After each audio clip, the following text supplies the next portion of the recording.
Hey guys, Charlie Bruce here, and I'm answering the question: what do I look for in a donee, in a recipient of a donation?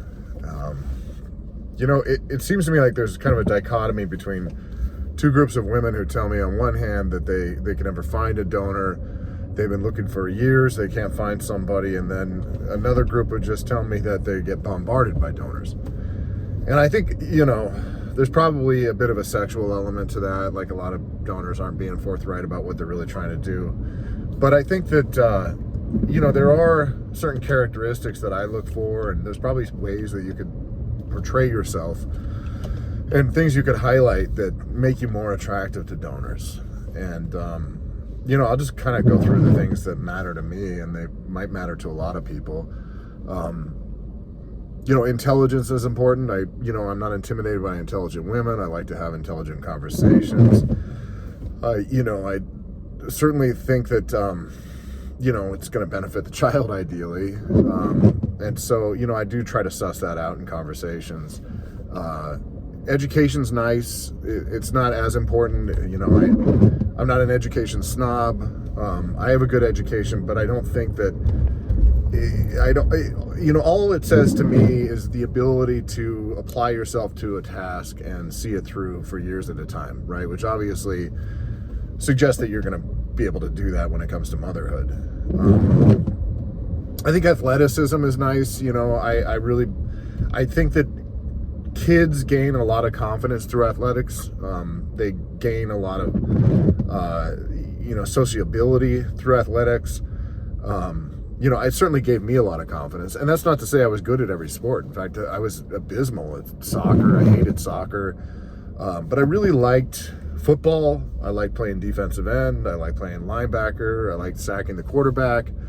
I excelled at that. I excelled at karate. And as I continued to get stripes and belts and stuff like that, different degrees, then I built confidence. And, often I build confidence in multiple ways. I mean, I think children just becoming good at something, just knowing that they're really good at something is great for confidence. But also knowing that, hey, I might be better at this than the people that are better than me at other things. And that's the way I felt with football, compared to soccer. So I do believe in athletics, not necessarily like capacity for athletics, but inclination toward athletics, right? I mean, if you played softball in college, or you played varsity basketball or volleyball or something like that in high school, then you're probably going to introduce the child to those things, and enough of those things that eventually they're going to find something that they're good at. So I think that that's important. I think another really important thing to me, and actually this just kind of trumps everything else, is sorry, I'm weaving through traffic here, but this trumps everything else, and that's more than any characteristics is character. I think that if a lot of you are just like sweethearts, and then you're going to be great mothers, and you're going to dedicate yourself to that child and dedicate yourself to its upbringing, and I know you'll be good, and that's so much more important than anything else.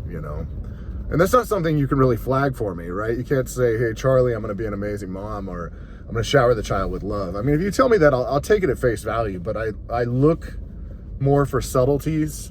And those subtleties can be, for example, how much thought you put into choosing me as a donor. If I get the sense that you're just choosing me because I'm local, or because somebody else turned you down or something like that, that doesn't indicate to me that you're really choosing me for me. And the reason why that matters is not, my own hubris or anything, but, that child is going to be 50% my genetic makeup, or the donor's genetic makeup. It's going to be 50% not only of their upbringing and their experience, but 50% of their very existence, right? And if you're not really all that choosy about who the donor is going to be, then it doesn't really suggest to me that you're all that invested in who the child's going to be, right? So, I like to get a lot of questions. I like a lot of scrutiny from people who are looking for a donor. I always pass the test, so I'm not really worried about it. I want to hear that you are really putting a lot of thought into it. You know, the person that I tried the hardest for, that I really worked to make sure she got pregnant, was somebody who asked me these very incisive questions about myself. She asked me, what were you like as a child? What were your parents' parenting philosophies?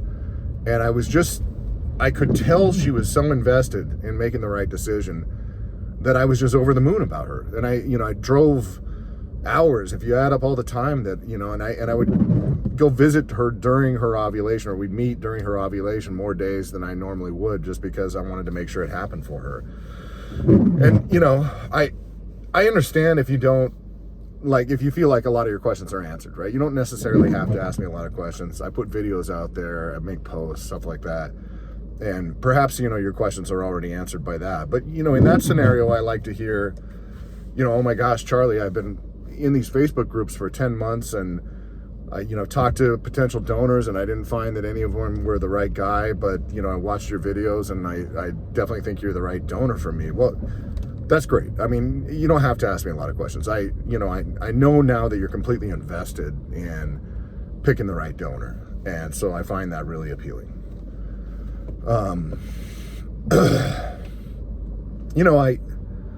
I think emotional intelligence matters a lot.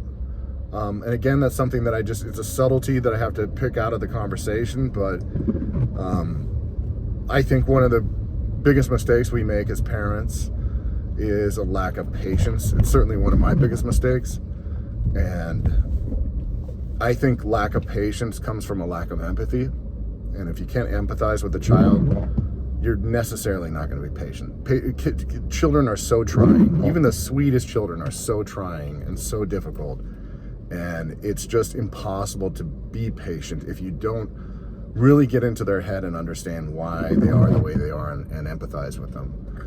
And so, social intelligence matters, or just emotional intelligence. Although social intelligence matters too. If I think a socially intelligent mother is going to raise a better child, a healthier child. But again, that's not something, that you can really tell me. But, I'll pick that up in conversation.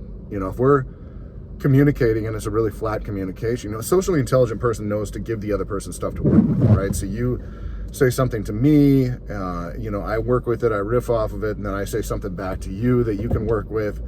And it goes back and forth. If that's what the dialectic is like, then, I'll read that. If it's really flat, or I've got to carry the conversation or something like that, then, it doesn't indicate that anyway. I don't like to feel like you think I should pursue you. I'm not trying to date you. I'm not trying to sleep with you or anything like that. And, if it falls into that kind of dating dynamic, and unfortunately sometimes I think it does. I think that this is probably the case more with heterosexual women who are used to dating men, that, they line up as suitors and they want, pick me, and then, they try their hand at being cool and say a funny thing or say something that's a little bit risky just to be playful. And, the woman either snaps back and chastises him for being playful, and then he feels dumb or something like that. Well, I'll do that. I'll totally say something a little bit off or a little bit playful just to kind of read that, but I'm not going to feel dumb if you snap back at me. It's just going to suggest to me that you think I don't know my value. And if that's the case, then I just don't want you to play games with that. Right? And I don't think it's fun or it's socially intelligent to play games with that. I think it's actually a very innate quality. It's not really a very human, cerebral quality. Arrogance is, a turnoff. I mean, and I don't mean that in a sexual way, but, if I've got a lot of things I could be arrogant about. I've got my accomplishments, but I'm not just my accomplishments. I've got, I'm the totality of me. I'm the kid who grew up in Alaska. I'm the guy who made mistakes here and there. And I don't want to look at myself and give myself reasons to be arrogant and reasons to feel superior. And, if I'm trying to be humble and you're being arrogant, that just doesn't work for me, man. I mean, I know my value and I don't behave like that. So I don't want to see other people do that, you know. There's a beatitude, and that beatitude is that the meek shall inherit the earth. And that's not a perfect translation of the true Aramaic word. It's not meek. It's not like timid, right? Like the true translation is something more like, it can't be summed up in one word, but it's something more like those who choose not to exercise power for capricious reasons, for vindictive reasons, the people who have that power and choose not to do it for those reasons, choose to do it for righteous reasons, but they don't exercise it, arbitrarily. Those are the people that shall inherit the earth. And, that's something I try to live by. That's something I want to live by. And the people I associate with, I want them to live by it too. So, anyway, I guess I'll end this on a beatitude. Thanks a lot for listening, guys. Right on. Talk to you later.